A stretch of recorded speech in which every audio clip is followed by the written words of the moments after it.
네, 골대 종목 관리 시간입니다. 이번 시간에는 여러분들이 갖고 있는 종목에 대해서 저희가 상담 도와드릴 텐데요.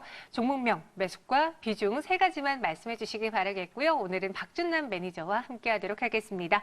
매니저님 안녕하세요. 안녕하세요. 네, 반갑습니다. 오늘 많은 분들의 도움이 필요할 것 같아요. 네. 정말 저희가 자세하게 도와드리도록 하겠습니다. 02-2000-4893 지금 전화 주시고요. 첫 번째 전화 받아보도록 하죠. 네, 여보세요? 여보세요? 네, 안녕하세요, 시청자님. 네, 안녕하십니까? 네, 어떤 종목 도와드릴까요? 네, 유니온 모티얼. 유니온 머터리얼즈요. 매수가고 비중은요? 네, 매수가는 3,120원이고요. 네. 비중은 10%입니다. 3,120원의 비중은 10%. 우리 시청자님 이 종목 언제 매수하셨어요? 한 일주일 정도 됐을 거예요. 한 일주일 정도 되셨어요? 알겠습니다. 네. 최근에 매수하셨는데요. 매니저님 네네. 이 종목은 어떻게 보는 게 수익을 낼 수 있을까요? 일단 지금 시장이 안 좋은데 네. 그런 분위기 속에서 잘 선택하신 것 같아요. 왜냐하면 지금 한일 무역 전쟁 관련주이기도 하고 그 길 관련주이기도 해요. 유니온 머티리얼즈가. 이름 자체에서 뭐 아시겠지만 이번에 일본 정부가 한국으로부터 수출 관리 규정을 개정해서 반도체 제조 과정에 관련된 세계 품목의 수출 규제를 강화한다고 발표를 했죠. 그리고 이번에 또 하이트 리스트에서 배제한다고 의견서를 제출까지 한 상황입니다. 그래서 차후에 또 지금 뭐 다음 주나 다다음 주 정도 우리가 하이트 리스트에 배제가 된다면 우리나라의 반도체 소재 기업들 반사 이익을 얻을 수도 있겠지만 반면으로 타격도 불가피하다고 봅니다. 그래서 지금 시장도 많이 빠지는데 무슨 북한 같은 경우에 지금 뭐 또 탄도 미사일을 또 발사를 했다고 뭐 판명이 났죠. 그런 여러 가지 이제 대내적인 여건이 안 좋은데 지금 잠깐 해외 시장을 보고 왔는데 중국 시장하고 일본 시장은 아무런 문제가 없더라고요. 네. 예, 그래서 우리나라만 유독히 이러는데 이번에 이제 이 종목 관련해서 제가 좀 깊게 말씀을 드리면 이번에 이제 좀 비상이 걸렸어요. 정부에서도요.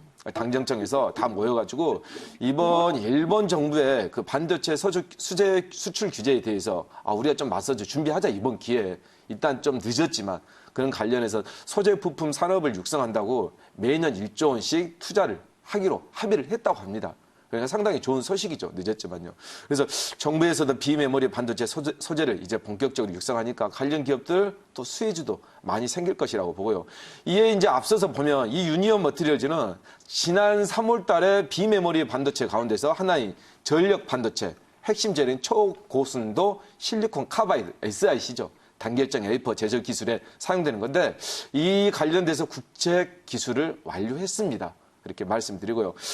실리콘과 이 탄소의 화학 반응으로 만들어지는 이 SiC가 효율이 상당히 좋으면서 대용량, 고전압에 쓸 수 있는 전력 소재인데요. 이게 보니까 좀 자세히 보니까 고온에서도 기존 형태를 유지하기 때문에 그 전기적 신호를 전달할 때 안전하게 보내는 이게 꿈의 소재, 반도체 꿈의 소재라고 또 불리우기도 하더라고요.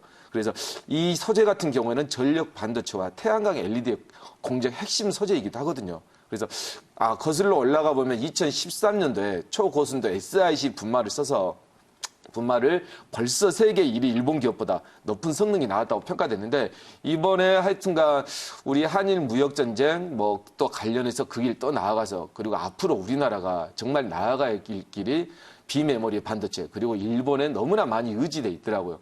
보니까 어떤 분야의 소재 분야에 대해서 보면 90% 된 것도 있더라고요. 60%, 50%. 그러니까 그런 부분 어차피 좀 늦었지만 이번을 계기로 우리가 좀 국산화에 발빠르게 움직이자. 정부도 좀 이제 불이 붙었으니까 그런 관점에서 보시면 될 것 같고요. 차트를 좀 보면서 말씀드리겠습니다. 아무래도 이 소재 관련해서 또 한일 무역 전쟁 규제하게 되면 반사이익을 얻을 수 있는 종목이기도 합니다. 그래서 보시게 되면 아마 단기간 반등을 했을 거예요. 예, 역시나 마찬가지네요. 반등을 했는데 지금 이 종목 같은 경우는 한 2,000원에서 4,000원 정도 한 200% 정도 단기간에 나왔는데 밑에 지금 거래량을 보면 엄청나게 많죠. 이게 무슨 뜻이냐면 지금 시장의 인기를 듬뿍 받고 있다. 그래서 이 종목이 죽지 않는 종목이고요. 지금 보시게 되면 일단 단기 추세가 고점이 한 3,400원에서 꺾인 것을 정고점을 형성한 걸 보셨지만 크게 문제는 크게 걱정을 할 필요는 없을 것 같아요. 왜냐하면 이게 거래가 확 줄어버리면 이게 기간 조정이나 기간 조정으로 들어갈 수 있거든요. 가격 조정은 두 번째 치더라도. 그래서 지금 군데군데 지금 거래가 나타난 거 보니까 나쁘진 않아 보이고요. 하이트 리스트에서 배제하게 된다면 다시 한번 반등이 나올 것으로 봅니다. 그래서 지금 매수가가 아까 얼마라고 하셨죠? 네, 지금 유니온 머티리얼즈 매수하신 가격이요. 3,120원. 3,120원이면 좀 단기적으로 좀 비싸게 산 감은 있네요. 21선. 근데 저는 항상 말씀드리지만 제가 이제 38선 전략이라고 이렇게 말씀을 드렸잖아요. 이게 38선 전략인데 이게 38선 이제 38선 이에서 매매를 하게 되면 떨어지더라도 반등하는 속도가 빨라요. 근데 38선 밑에서 중심선 밑에서 이렇게 매매를 하게 되면 단기 고점에 올라가게 되면 반등하는 속도가 느리거든요. 그게 이제 단기 추세인데 그런 관점에서 말씀드리고 3,120원이면 지금 정확히 21선 잠깐 올라탔었는데 그 부분에서 올라타다가 지금 급락을 좀 맞았는데 지금 손실률이 한 3,120원이니까 그래도 꽤 되네요. 한 15%에서 한 20% 정도 되는데 비중이 10%니까요. 저는 이렇게 말씀을 드릴게요. 나쁜 기업이면 우리가 굳이 비중을 추가할 필요 없는데 2,600 지금 60원이잖아요. 그래서 2,500원만 이탈하지 않게 된다면 비중 10%니까요. 이런 종목에는 비중 10%를 더 추가해도 된다. 그래서 지금 2,660원 가격대에서 좀 떨어지면 비중을 좀 추가해 보고요. 그럼 단가가 낮아지겠죠? 그러면 3,000원만 넘으면 수익권이 자연스럽게 나올 것으로 봅니다. 그래서 이 정도 가격은 지금 4,000원에서 정고점이 4,000원 가격에서 지금 2,600원 가격대니까요. 이 가격대 지금 보시게 되면 시작한 가격대예요. 거래량이 밑에서 생겼던 가격이니까 어떻게 보면 세력들의 단가일 수 있다. 그런 관점으로 보시고요. 매수 단가 낮춰가지고 비중 높으시면 올라오시게 되면 반 정도 실현하시고 강하게 가면 홀딩하시고요. 아마 강하게 가지 못하면 나머지 부분도 정리하셔가지고 조정 때 들어가는 전략을 구사해 보시기 바랍니다. 네, 알겠습니다. 시청자님. 네, 감사합니다. 네네, 매수 단가 낮추시면서 수익 내고 나오시기 바랄게요. 02-2000-4893 전화 받으면서 상담 도와드리고 있고요. 두 번째 연결해 보도록 하겠습니다.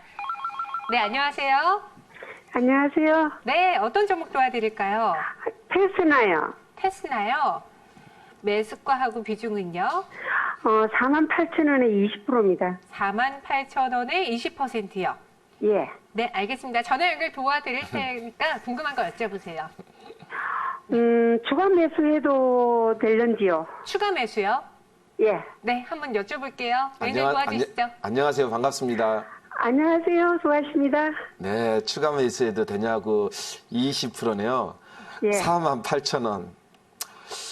나쁘진 않아요. 제가 실적 안 봐도 이 실적 알거든요. 실적 상당히 좋아요. 이 비메모리 반도체 관련해서 삼성이 10조 원 정도 10년 동안 계속 투자한다고 말씀을 드렸죠. 이제는 메모리 반도체에서 비메모리로 가야 돼요. 왜냐하면 4차 산업혁명이 이 뇌이거든요. 뇌가 비메모리 반도체거든요. 그게 이제 인텔에서도 만들고 또 퀄컴, 스냅드래곤이라고 AP, 모바일 프로세서 그게 연산작용 우리 인간의 뇌 같은 게 뉴런 같은 경우인데 그래서 삼성 관련해서 지금 수혜를 되게 많이 받고 있거든요. 이 회사가. 그래서 아마 실적 보시면 되게 좋을 거예요. 아마 예.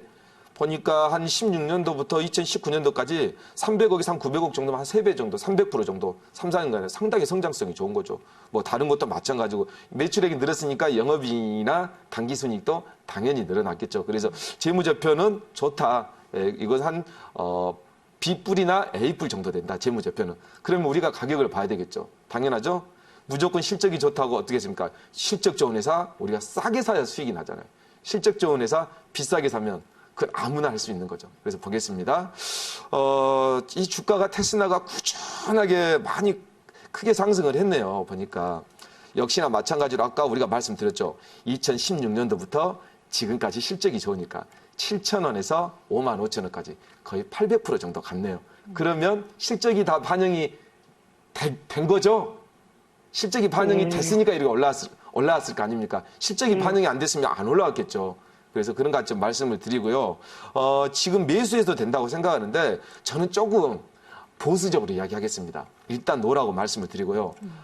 이게 실적이 좋은데 한 번이라도 실적이 나쁘지 않았잖아요. 그죠? 한 번이라도 실적이 나오지 않았는데 왜 조정 구간을 거쳤을까요? 그잖아요. 실적이 계속 좋았는데 조정 구간을 거쳤잖아요. 6개월 정도. 그게 무슨 뜻이에요? 저가 매수하신 분들도 팔아가면서 올리는 거예요. 왜? 주가는 밑에서 매수한 사람이 위에서 차익 실현하지 위에서 매수하시는 분이 밑에서 차익 실현하는 경우는 없거든요.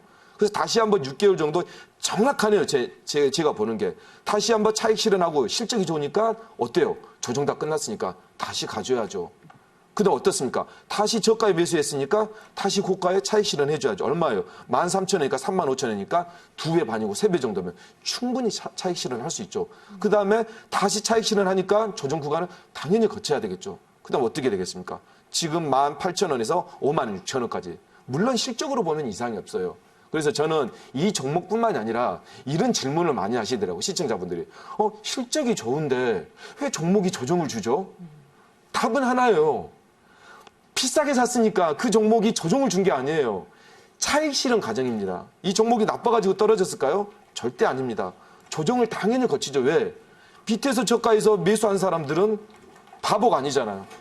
그죠? 이분들이 바보가 아닌 이상 여기에서 2배, 3배 주는데 당연히 차익 실현하고 가죠. 왜? 3년, 10년 동안 들고 가시는 투자자 거의 없잖아요. 네, 네. 그런 관점에서 말씀드리면서 추가 매수 비중 하시면 안 된다. 그렇게 말씀을 드리고요. 업황이나 기업은 좋다. 거기서 현실적인 거하고 이론하고 틀립니다.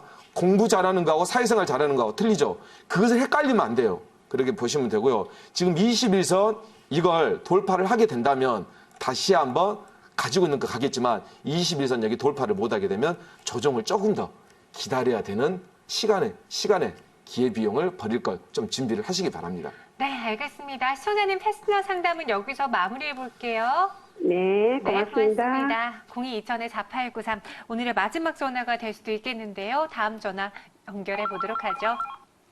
네, 여보세요? 여보세요? 네, 안녕하세요. 안녕하세요. 어떤 종목 도와드릴까요? 네이버요. 네이버요. 매수가하고 비중은요? 매수가는 15만 3,640원이고요. 네. 비중은 30%. 수익은 아니지만 그래도 손실을 대폭 줄였어요. 어제 오늘 그렇죠? 네. 알겠습니다. 계속 이거 더 사가지고 있게 돼 있어요. 알겠습니다. 과연 이제 좀 매도를 할 타이밍인지 아니면 이제 시작인지 이야기 들어볼게요. 네. 네, 안녕하세요. 시청자님 안녕하세요. 반갑습니다. 네네. 15만 3천 원이면 작년에 사셨죠? 네. 이거 18만 5천 원에서 예. 몇 번 사가지고 이렇게 단가를 이렇게 낮춰놨어요. 저 2년 됐어요. 어머니, 네. 다음부터 주식을 사실 때 네. 만약에 주식이 사셨어, 어머님이. 근데 왠지 모르게 떨어져. 주식이 시간이 지나면 아무것도 안 했는데. 아무 말이에요. 노력도 안 했는데 시간이 가면 마이너스가 나요. 그럼 이상하잖아. 네. 이 주식이 왜 떨어질까? 왜 떨어질까? 그런 생각 안 해봤어요? 아, 해봤죠? 그러니까 제가 말씀드릴 거예요. 말씀드리자 모르니까 그럴 수 네. 있어요. 그러니까 주식이 떨어지면 왜 떨어질까 한 번만 생각해봐요. 아, 떨어지는 주식이니까 떨어지는 거 아니면 고점에 샀거나 둘 중에 하나예요. 고점에 샀거나 아니면 실적이 안 좋거나 아니면 업황이 안 좋거나 아니면 시장이 안 좋거나 그럴 거 아니에요. 좋은 주식이 싸게 샀는데 시간 지났는데 떨어지는 경우는 없거든요. 사놓으면 그냥 좋은 주식은 올라가요. 밑에서 사놓으면. 이건 진리예요. 이건. 그래서 네이버가 많이 실적이 안 좋은 것 같아요. 예, 그래서 제가 한 번만 생각을 해보시라고. 무조건 막 내려오면 단가 낮추면 어떻게 됩니까?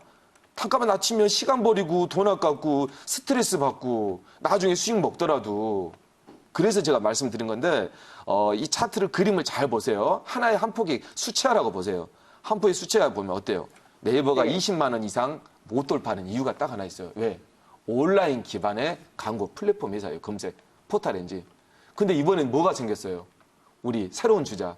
네이버를 이어받는 회사. 카카오가 네, 생겼잖아요. 카카오. 네네. 네, 카카오 다음이. 카카오 다음은 이거하고 반대로 지금 가고 있어요. 그래서 이거 같은 경우는 한 퍼가 한 4 정도 되지만 지금 최근에 급등한 게 어제 급등한 게 이것 때문이에요. 카카오가 대주주 김범수 의장이 대주주 적격성 심사에서 제외가 되면서 핀테크의 산업을 정부에서 열어줬어요. 왜? 일자리를 만들라고. 그러다 보니까 김범수 카카오가 지금 가다가 잠깐 주춤하는데 이제 매수의 기회예요. 근데 네이버 같은 경우는 이제 그 네이버 페이를 무적 분할하면서 급하니까 짧게 하겠습니다. 급하니까 물적 분할하면서 핀테크 쪽에 빨리 이제 좀 발빠르게 좀 움직이면서 이게 지금 기대감으로 가고 있는데요. 이렇게 하십시오. 네이버는 아무래도 매물대 물량이 많습니다. 상승 추세 네. 종목이 아니라. 그래서 단가가 15만 3천 원이니까 더 이상 사지지 마시고 한번 15만 원대는 올 거예요. 15만 원대는 올 거니까 한번 여기서 빠지세요. 다시 사더라도. 네. 다시 네네. 사더라도 15만 원대 네네. 한번 빠지고 그때 또 사고 싶다.